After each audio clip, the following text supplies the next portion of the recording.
And the purpose of this evening really is to give you a real good insight into where we're hoping to go with the organisation of the club, how we're actually going to go about getting to where we want to be, and really what we're all about, and what the ambitions are, and where the focus lies, and everything about it, because we've all got a vested interest in actually going forward together.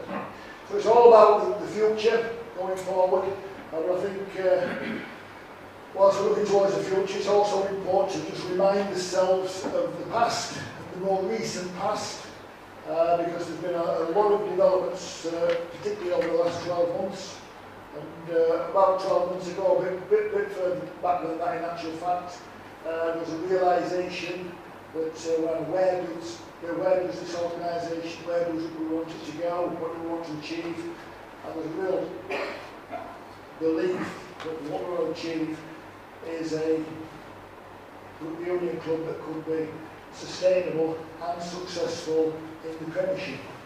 And that's something that we've never achieved in the past. We've never been sustainable, we've never been consistently successful. That remains the ambition. But to actually achieve that, we needed a new plan. We needed a new focus and a new plan.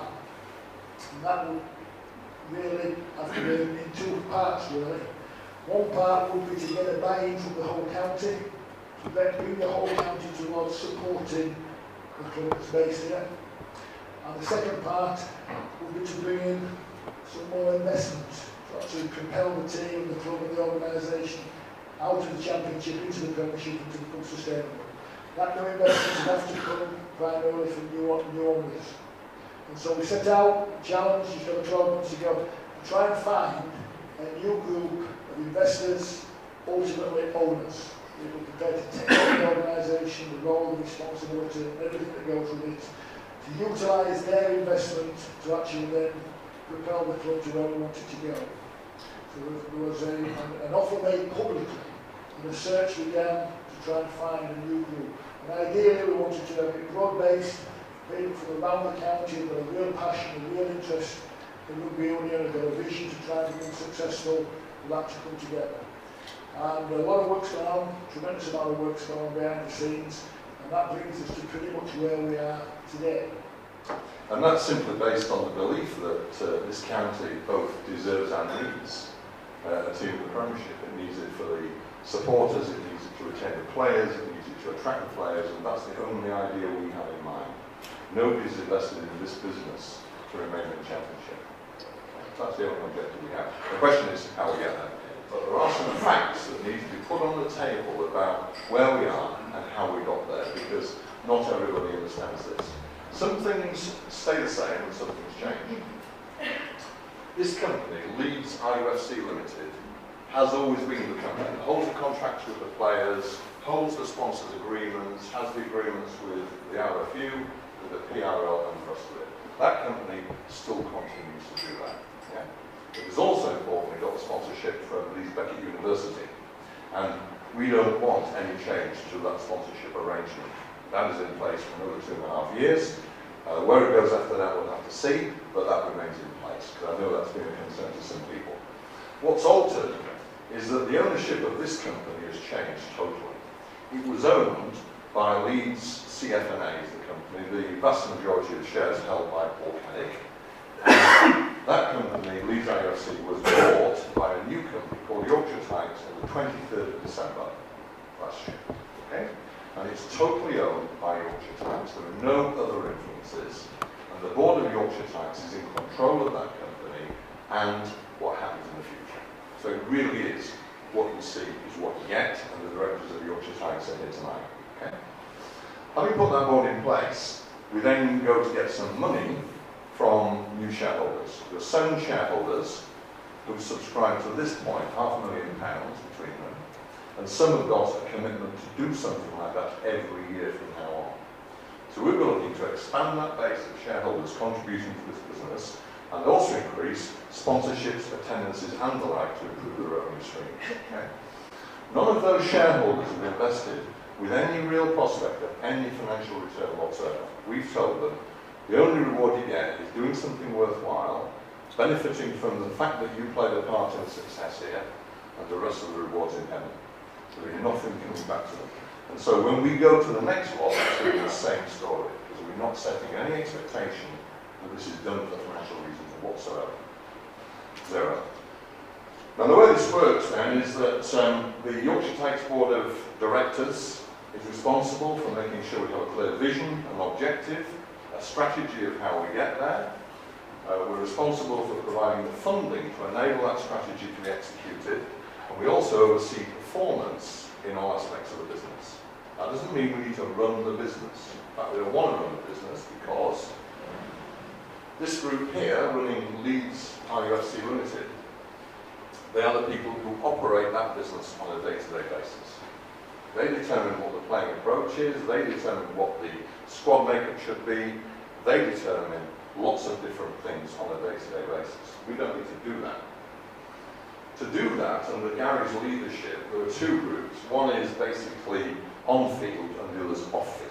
And you can never divorce the two, because unless you get it right off the field, you can't put resources into what you're doing on the field. Okay? So, 7 directors, and there are 2 different types of directors. There are people who get things done, who are called executives. And there are people who ensure that things get done, and they're called non-executives. Right? So the workers are on the left, and the others are on the right. And I'm going to ask them to speak about themselves in a minute. Ian, Executive President, particularly responsible for the Yorkshire-wide programme, which he's going to lead with Andy, and we'll talk about that. Having such an iconic figure with such know-how is a fantastic asset for this club. It helps us with our rugby approach, it helps us with our contacts in the business, it helps us with sponsors. That's a fantastic asset we have to leverage. And it's been my pleasure to work with Ian on this plan. Gary, experience in rugby as a business. As you said, longest serving chief executive of any club that's been in the rugby union premiership. You know, he knows some stuff. He's got some relationships in rugby union that we need to exploit as well. And Rob, from a commercial point of view, Rob is busy with the Leeds Becker event at the moment, and he'll be with us later. His enthusiasm for the opportunity we now have is absolutely fantastic, and he wants a chance to exploit that. Well, rugby's been my greatest passion for as long as I can remember. I played it to a reasonable standard. I even had a season as a young 19-year-old playing for Headingley. Sadly, I got injured at the age of 22, which was devastating at the time. Since then, as David says, I now own a business called Exercise for Less. We've been a major sponsor for the last 3 years. I've been a season ticket holder for the last 12 years. And now I'm a shareholder as well, so I've invested my own money, and I will continue to invest my own money, hopefully in some significant proportions in the years to come. Good to meet you all. I didn't play to the same sort of heights as John, but rugby was always in my blood. Ripon is where I live, and it was my first club. Headingley as well, and also Leeds University, where I was at university here. My career is a corporate lawyer, so 20-odd years being sent around the world by DLA Piper, one of the largest, if not the largest, law firm in the world. So governance, mergers, acquisitions, financing, that's the sort of thing I've been used to doing. So I bring a bit of that sort of skill set, certainly, as well as the passion for vision. And that's what I was interested in when David and Gary and Ian mentioned that actually there was this vision to actually coordinate and bring together all of the playing talent within the Yorkshire County to move on to a sustainable Premiership side. That was a vision I always felt actually Yorkshire should have. So to be involved with that, absolutely delighted to contribute. I'm on the board of a number of other things, but my passion as well now is I've moved away from lawyering so much, and I run an international charity, and community engagement is also something that I'm very interested in. This is a big part of also what we want to achieve. So a number of areas that I feel I want to contribute to, and I'm looking forward to doing so. Now that board is there to execute a plan, and this plan revolves around the vision, which is to produce and sustain a Premiership team in Yorkshire based on Yorkshire talent with Yorkshire support. That doesn't mean exclusively Yorkshire talent, it means the core of our team and our player development approach should be people who come up through that system. It's a more sustainable model that way. It won't do the whole job, we don't believe, and therefore we will be recruiting people from wherever we have to get them from to achieve that mission. of a sustainable Premiership club. Sustainable means sustainable, certainly in financial terms, but sustainable in terms of position as well, because the yo-yo movements between leagues don't actually enable you to retain players and have enough continuity. So our definition of sustainability may start with some short-term aspiration in the Premiership of staying there, but it's got to move further through that, as we have seen some other clubs such as Exeter do successfully. So before we could buy the club, we had to make sure that we had some security of tenure over where we're going to play. There's only one rugby union ground in this county that meets the Premiership playing requirements, and that's this ground here. It's the only one. And we never had any doubt that Headingley is where we want to play and prosper. So we've signed a 10-year agreement to play at Headingley, utilise Kirkstall, and buy a set of services that we share with the Rhinos, because that's a cheaper option for us to do than put them all in place ourselves. So we want the money that we have going on the field not being spent on administration off the field. The next heading is the one that Robin and John specialise in, which is the sponsorship and the supporters. And there's a lot more that we can do around the business network. There are 1,000 corporates in Yorkshire, not many of whom have been sponsoring us over the last number of years. That's a massive market for us. And that's the reason, the second reason why the Yorkshire name was so important to us. It gives us the ability to go to that market and get support and get funding, as well as increasing the attendances. It does depend quite a lot of money. I'm not going to hide away from that, so I thought we'd tackle this straight on. If you look in the Premiership at the moment, if you look at the final accounts for the 12 clubs, they will lose about 15 million this year, those 12 clubs. Now, there are some clubs that might lose between 4 and 5 million, and there are some that make some money. But when they make money, they don't make much money. So the most successful of those has been Northampton, who've been profitable for 14 years and make somewhere around £300,000 a year. Okay? Gloucester have been profitable for the last 4 years. Leicester have been profitable for 4 years but lost money the year before that. So there aren't that many that make money every year, and that's not because they need to make money for people to take it out. It's that you need money to continue investing in your squad and your facilities. Yeah? So this is an industry that isn't very profitable, and that means it depends upon benefactors to some degree. The model has to be developed further to reduce that risk. Our benefactors come from people who buy shares in the company with no expectation of return. And we will do that every year with an expanding group of people. That's one source of income for us. Secondly, we have income from sponsorships. The major one of which is obviously Leeds Beckett University. But the sponsorships from Provident have been at a level that we've never experienced before. And Ian will talk about another one that's been announced today, which is again in a different ballpark completely. So the Yorkshire name has allowed us to secure sponsorships from organisations that would never have funded a Leeds-named organisation because it would antagonise too many of their customers, particularly based in Bradford, like Provident. Okay? And the PRL and RFU funding is the third major source of our income. Attendances should be the fourth major source of our income, but they're not high enough to be a significant proportion at the moment. That's an opportunity for us to fix. So, the position we're in is that we said publicly that we would generate between 2 and 4 million extra funding over a 3-year period to take us forward. That was the number Gary used in March last year, and that is what we will do. We're on track to do that. We're also on track to secure a number of very significant opportunities over and above that number. But they are opportunities, and so we'll publicise what's happened with those when we secure them, not before we secure them. But we know that more than that will be needed to succeed in the Premiership, and we have a plan, and we have actions, and we already have opportunities to fulfil that. Okay? What's in the change of name? Why? Well, what it's enabling us to do, having been away, having been a one-club man at Headingley, and then going away and having opportunities, I think, you know, particularly at Northampton and Wasps, as well as internationally, we're seeing how different clubs evolved and how different groupings evolved. One of the things David's mentioned is a short-term challenge for the first team squad of getting key people in. And I think the important thing, and I found it both at Northampton and Wasp, is high-quality players who will mentor the youngsters. Because everybody keeps developing, and you get experience, use experience, so that everybody in the organisation benefits. It's not somebody coming in, taking some money and then disappearing after 2 years. They leave something behind, which is a legacy for the rugby and the club. That's the one part. For me, the other legacy is the county and coordinating that. We've more clubs than Scotland, 125. We've got a talent base that when you've been outside the county for 20 years, you question what the hell has been happening sometimes.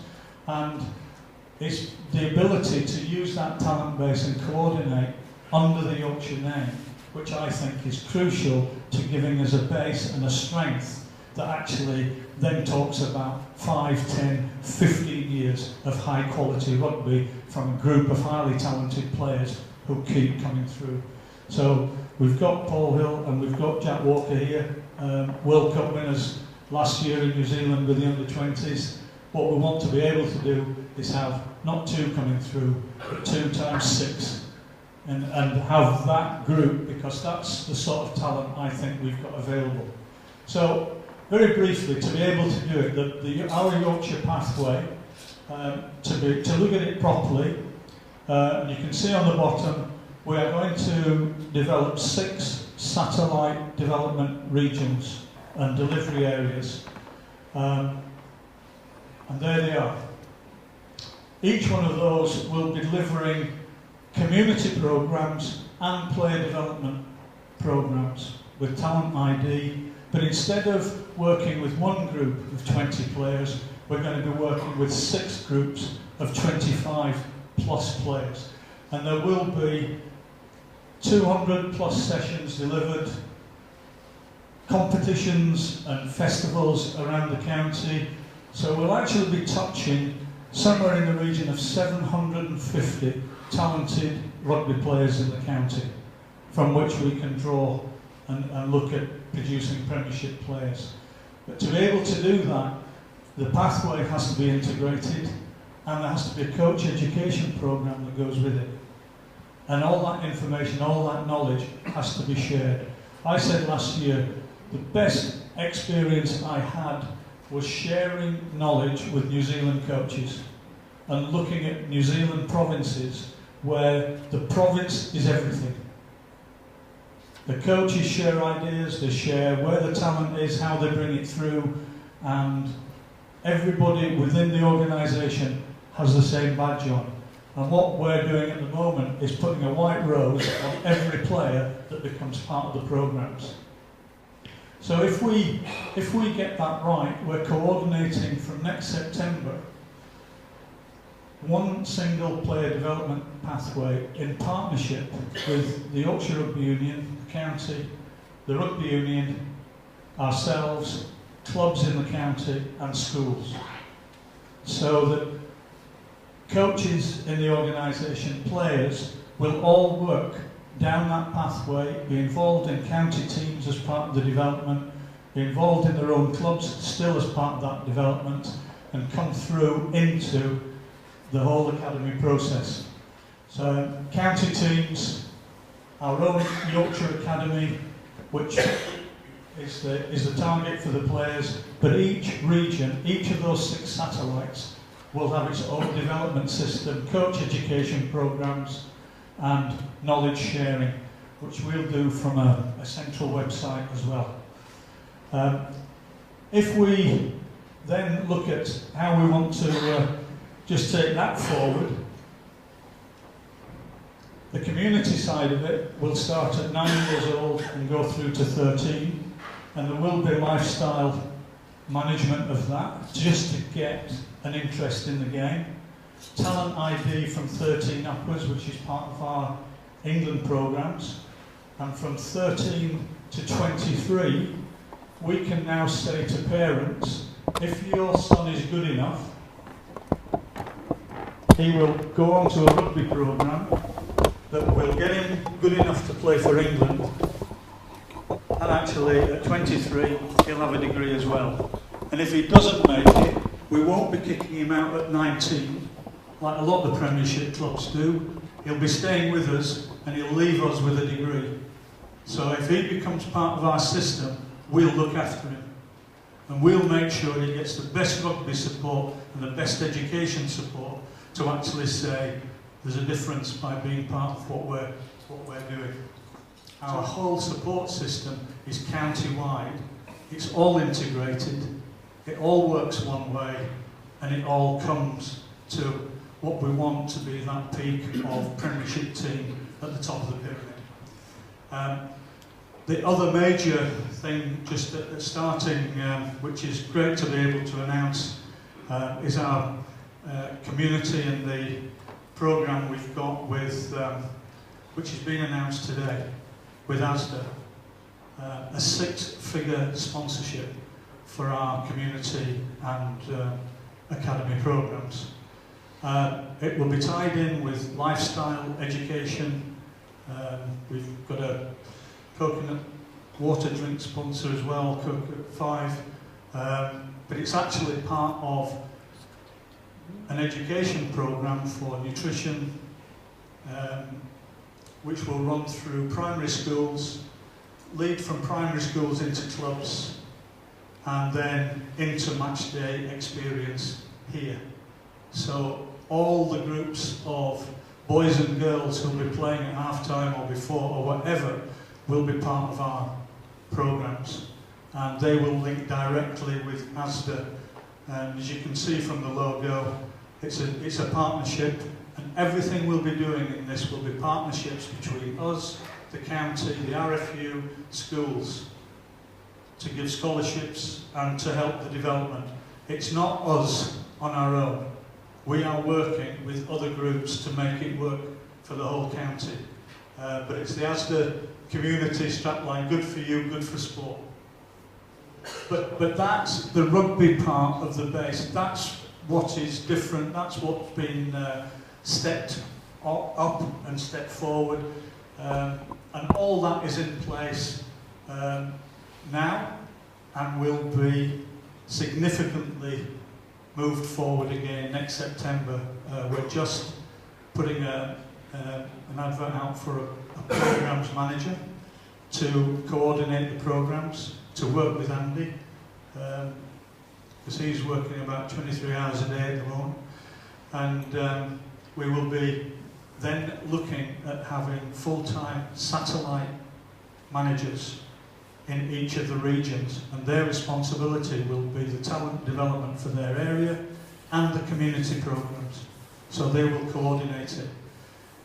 We'll do that in partnership. As I said, the main thing is, the greatest thing I got as a player when I came through was I was lucky. Every time I had to make a decision or needed some advice, I got good advice. If we've got a system where at every step we can give boys, girls the best advice, then we'll have the best system. And at the moment, our academy from last year was audited gold standard. So we are as good as most of the Premiership team as we stand. Next year, with some of the pilots we're running and some of the other programmes that the RFU want us to run, because we can coordinate a university programme and an RFU programme, which other Premiership clubs can't do, then actually we're just going to get stronger about what that base looks like and how we operate. Certainly on the number of games remaining for the course of the season, a lot of people are season tickets. Am I right in assuming that? Can you show me hand if you're a season ticket holder? Okay, you know people. You will know people. I'm not expecting them to buy a season ticket just now, right now. Okay, but what we'd like you to do is perhaps introduce them to us, bring them for a match day occasion, and we in return will treat you with something to eat. Something quite nice, actually. Two of our primary sponsors, Provident Financial Group, and Exercise for Less, of which John is involved with. If we hadn't changed the Yorkshire name, that wouldn't have happened. That would not have happened. Moving forward from that, as already been mentioned by David, there are thousands of corporate people, not only just in Leeds, because we're not exclusive to Leeds, but in and around the county. I think the one thing that we should point out before just progressing through to the last bit about the key focus is that our business sat here right now is 60% bigger than it was last year. I've got a date for you. 27th of April. Around the season. Did anybody go to it last year? A few of you did. Anybody not go to it last year? Quite a lot of you. I'd like you all to come. You've got access to that through our website and what have you. And also moving forward, we've got some generating more crowds, bigger crowds. We've got a reunion, obviously, of the win in the Power Jane Cup, the 2005 reunion. That's going to be the Lewis Jones. Membership-wise, we're driving this under club, which you've seen a little bit about. And of course, I've put together my interesting package. Yes, well, thanks John, and thanks Dave, and thanks everybody. I hope that's given you the sort of insight that we hoped that it would into where we're at, where we're trying to get to and how we're going to get there.